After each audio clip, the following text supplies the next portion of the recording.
Memento mori. Essa é uma expressão do latim que a gente vai ver na filosofia estoica e na tradição cristã, que significa lembra-te de que és mortal. Lucas Neri com vocês aqui para fazer um resumo da nossa aula Memento Mori. E nessa aula a gente também faz a aplicação de uma dinâmica poderosa chamada Dickens. É uma dinâmica chamada processo Dickens. O nome da dinâmica é Dickens porque ela é baseada em um livro de Charles Dickens. E esse livro, ele também inspirou vários outros filmes.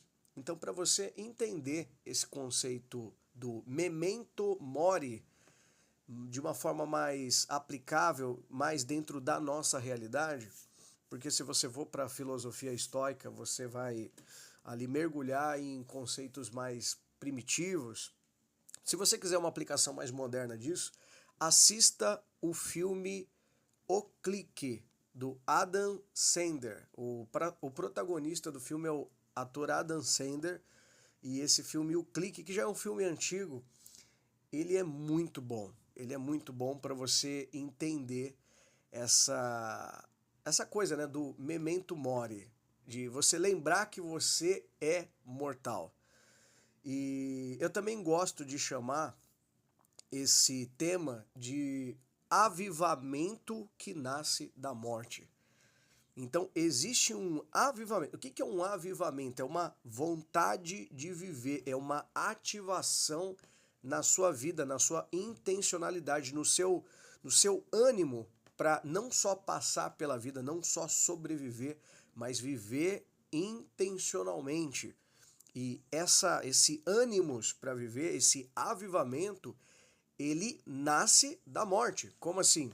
Ele nasce da sua experiência de lidar com a realidade da morte. E nós vivemos, se é que nós vivemos, na maioria das vezes e na maior parte do tempo, sem se lembrar da morte. A gente, e principalmente na nossa cultura ocidental, na cultura oriental isso é um pouco diferente, mas na cultura ocidental, a gente meio que criou mecanismos para se esquivar da realidade da morte, para esquecer da morte, para não pensar muito na morte, para, de certa forma, maquiar ali a realidade da morte, porque afinal isso é doloroso, isso é triste, eu não quero pensar nisso, e eu não quero pensar em coisas tristes, eu não quero pensar na morte. E ao contrário desse pensamento, se você for na sabedoria milenar, né, na Bíblia, está escrito em Provérbios que é melhor ir à casa do luto do que numa casa em festa. É melhor ir na casa onde está acontecendo um funeral ali, um velório, do que ir na casa de festa, porque na casa do velório as pessoas se lembram da morte e elas conseguem refletir sobre a vida, e essa reflexão é o que vai ativar a vida delas. Agora, quando você vive sem se deparar com a experiência da morte, quando você vive só pensando na festa, né, na casa da festa, você acaba correndo o risco de esquecer que você é mortal. E aí, por esquecer que é mortal, viver a vida de forma leviana, inconsequente, irresponsável, ou não viver a vida com o máximo da sua intencionalidade, aproveitando cada momento, cada experiência com cada um dos relacionamentos, buscando a sua melhor versão para atingir a máxima performance de quem você é, ativar a sua identidade, definir um propósito para a sua vida. Você acaba correndo o risco de entrar naquilo que eu chamo de síndrome do Zeca Pagodinho, deixa a vida me levar, vida leva eu. E por quê? Porque você caiu na principal mentira da humanidade. Qual que é a principal mentira da humanidade? A principal mentira é: você não vai morrer.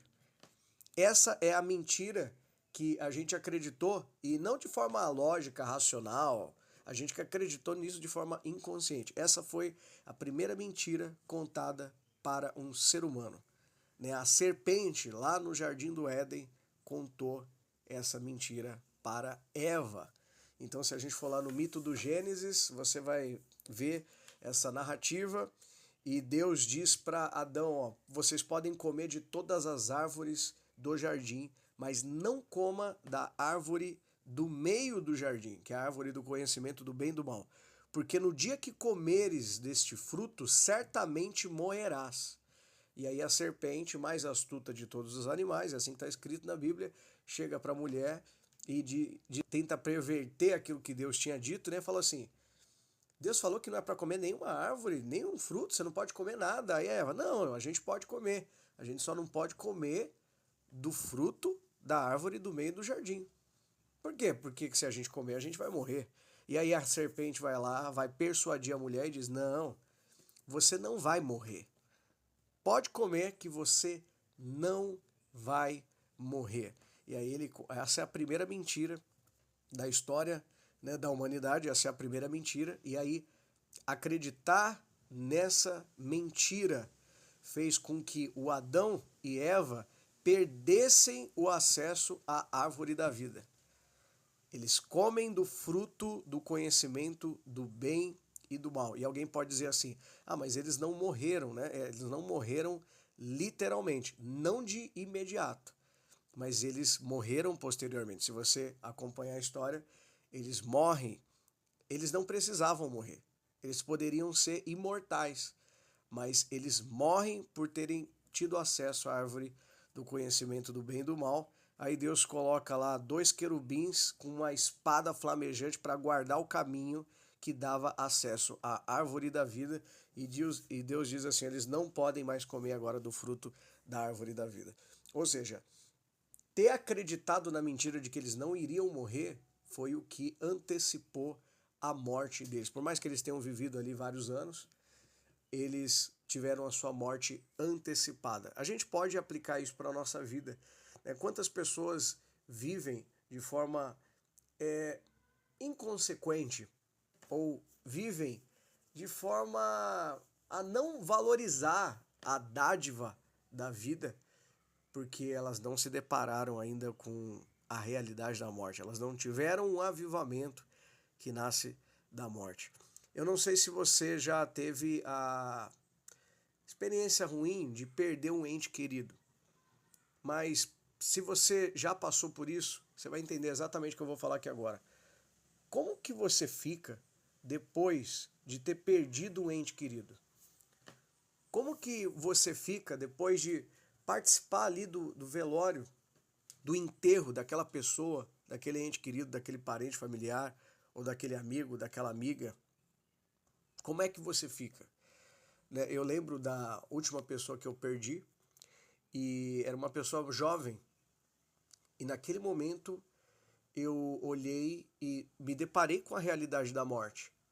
E depois que você sai daquele ambiente dramático, né, todo mundo chora, todo mundo ali se abraça, todo mundo ali demonstrando o seu sentimento de alguma coisa, mas ali todo mundo começa a pensar na vida, começa a refletir sobre a maneira como está vivendo.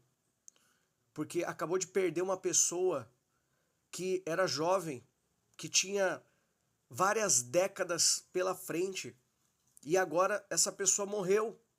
E aí você olha para aquilo e fala, caramba, a vida... Aí tem uma frase, né, que todo mundo fala na hora que alguém morre de bobeira assim, né, ou morre de forma inesperada, sempre tem alguém que diz, a vida é um sopro. E se a vida é um sopro, né, eu não concordo exatamente com essa frase, mas se é que a vida é um sopro, como é que você tem vivido os seus dias? Como é que você tem aproveitado os seus dias? Como que você tem aproveitado a sua única chance, os dias da sua única chance? Como que você tem se relacionado com as pessoas? Você tem aproveitado os melhores momentos e as oportunidades para estar com as pessoas que você ama, para ser intencional na vida delas, para fazer sentido na vida delas? Você tem aproveitado a sua vida, os seus anos de vida, para poder viver de acordo com o seu potencial? Quando você sai de um velório, quando você sai ali de um enterro de alguém que você amava, automaticamente você começa a pensar em como você está vivendo. E você, na maioria das vezes, sai de lá desejando viver de forma mais intencional. Eu vou confessar a vocês uma das coisas que eu vi naquele momento, né, na morte desse meu amigo. Eu percebi uma coisa muito triste naquele lugar.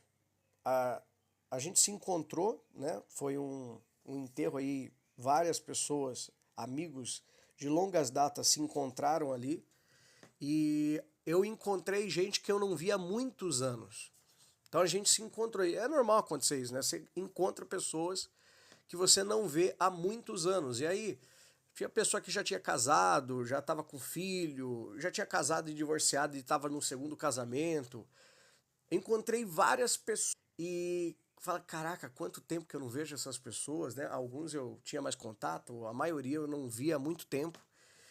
E naquele dia eu vi uma coisa que me chocou bastante. E eu vou confessar aqui para vocês o que eu vi naquele dia.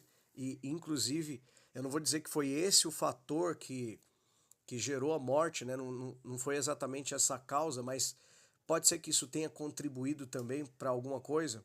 Esse meu amigo, ele era obeso. Ele era obeso. E ele morreu de, entre aspas, né, de Covid. Eu não acredito exatamente que ele tenha morrido de Covid, mas segundo os médicos, ele morreu de Covid, né? Ele foi internado num dia e depois de 3 dias ele estava morto. E esse meu amigo era obeso e isso não me fez...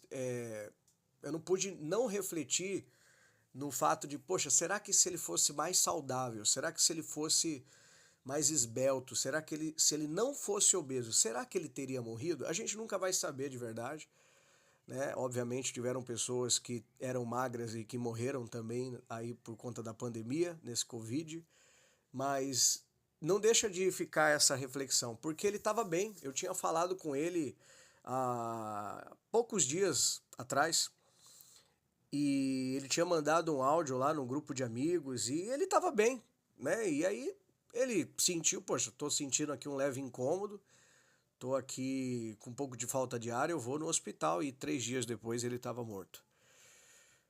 E além disso, eu percebi também que naquele velório, no dia do enterro desse meu amigo, sem brincadeira nenhuma, quase todas as pessoas que estavam ali estavam obesas.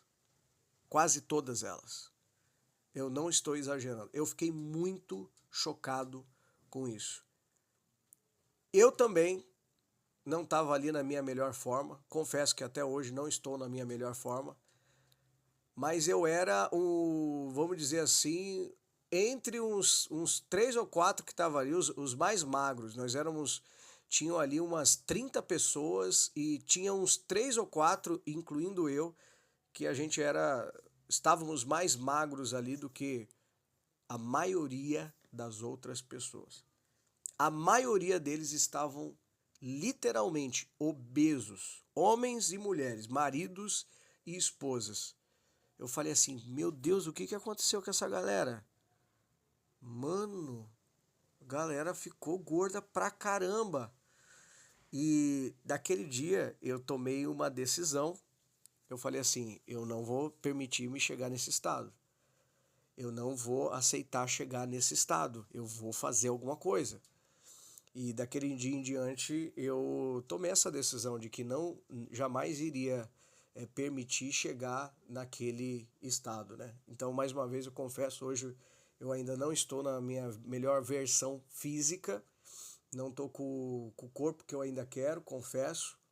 Preciso fazer muito mais pela minha saúde, mas eu nunca permiti me descuidar tanto da maneira como aquelas pessoas tinham se descuidado. E esse choque, ele só veio para mim porque eu tinha perdido ali o meu amigo. Se eu não tivesse tido essa perca, talvez eu não tivesse tido esse avivamento que nasce da morte. Da mesma forma, se você perder ali uma pessoa que você ama e percebe que você não teve muito tempo de viver a vida com ela, com certeza você vai querer aproveitar os melhores momentos com as pessoas que ainda estão vivas junto com você. Se você perde um pai, se você perde uma mãe, você vai ter esse choque e vai sair disso um avivamento para fazer você ter força para viver de forma muito mais intencional a vida com as pessoas. Se você percebe que alguém partiu e não teve ali o tempo suficiente para realizar os seus sonhos, ou teve os seus sonhos enterrados junto com ela. E por sinal, né, no cemitério é onde a gente tem a maior riqueza de todo o mundo, porque é lá que estão enterrados os sonhos que nunca foram realizados, os projetos que nunca foram tirados do papel, os livros que nunca foram escritos, as pessoas que nunca puderam ser alcançadas pela obra daquele homem, daquela mulher, porque eles morreram sem concluir aquilo que eles deviam ter feito, sem terem vivido os propósitos. É no cemitério que a gente tem os maiores tesouros enterrados. Quando você se depara com a realidade da morte, você ativa a sua vida. E para fechar aqui esse nosso áudio, esse memento mori, lembrar de que você é mortal, é um ritual necessário, eventualmente é necessário que você faça esse ritual e se lembre de que você é mortal para sempre ativar essa sua urgência em viver na sua melhor versão e viver com mais intencionalidade, em viver da melhor forma que você puder e construir e fazer da sua vida uma obra de arte. Fazer esse memento mori, eventualmente, é vital. Você não precisa perder pessoas queridas para ativar a sua vida. Você não precisa se deparar com a realidade da morte de fato para poder ativar a sua vida. Você pode ritualmente mentalizar e lembrar de que você é mortal.